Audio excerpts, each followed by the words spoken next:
So, Adrian, this is a recipe called a clafoutis. It's a very French common tart or little cake that they like to cook.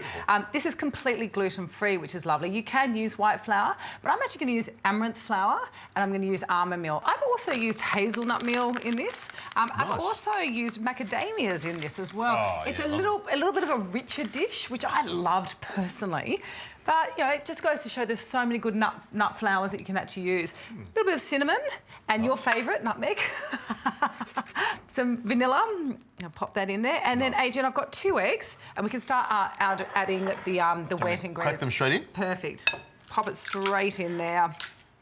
And, Adrian, I've got some honey, so we'll pop the honey in as well. Straight in, yep. There we go. Yep. So this is a recipe from my cookbook, and I love this recipe because it's something that I actually was taught to cook when I first was living in France. Now, what do you need in there? I like 200 mils of the extra virgin olive oil. I love to add the olive oil. I have used virgin coconut oil, but I think it just changes the flavour. The olive oil, it's part of the ingredients, and you can actually taste that extra virgin, that grassiness in this actual dish, and I really, really like it. Now, you want to pour the whole lot in? Yes, please. Okay, great. There we go, in we go. Fantastic. And then I'll also get you to add 150 mils of milk. Gotcha. Again, if you're lactose intolerant, you can use any milk you want. So you can use almond, coconut, you know, rice, soy, whatever you like as an alternative. Now, anyone watching at home, I want to take, there's little numbers on the side here. That's how I know exactly how much is in there. There we go, in goes the milk, 150 mils.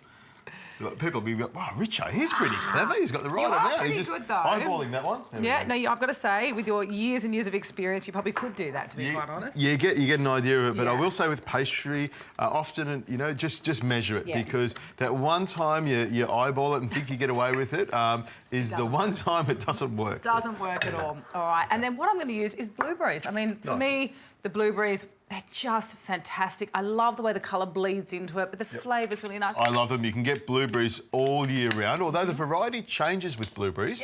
You know, sometimes they're larger and smaller. They're a little bit more acidic at different times of the year, but, you know, they're very, very good for you. Vitamin C, antioxidants and things. Antioxidants. And I've got to say, when it comes to my daughter, this is a really easy go-to snack. If we're on the run, I always pop a pound of blueberries in my bag. I can give it to her in the car. Yep, sure, there's some strewn blueberries probably rotting away. Blueberries all over the place. As you've worked out, Zoe, there's nothing more dangerous than a hungry child, so always make sure there's plenty there. Hungry child or hungry adult, if you ask me. They're just a great little snack to have there, you know. So these are pre-sprayed, and you want to fill them up about 3/4 full. Sprayed with that olive oil in it can? Well, yeah, you can do that, or you can just, you know, use a brush and just baste it on. Baste it on, or you can rub some butter around it. I like to use the packet of the butter, you know, the packaging. I like to dip that in the butter and rub that around. I think it gives it great flavour. Good idea. And it's a good way of using every part of the packaging. There we go. Okay, I'll go with that one. You like that one, don't you? There we go. All right, so 180 degrees, 15 to 20 minutes.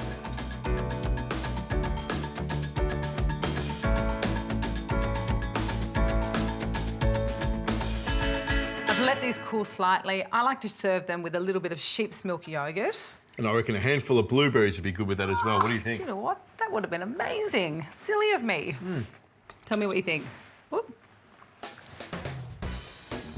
Really nice. The blueberries are nice and sweet. Look at the blueberries, the way they've just bled into it.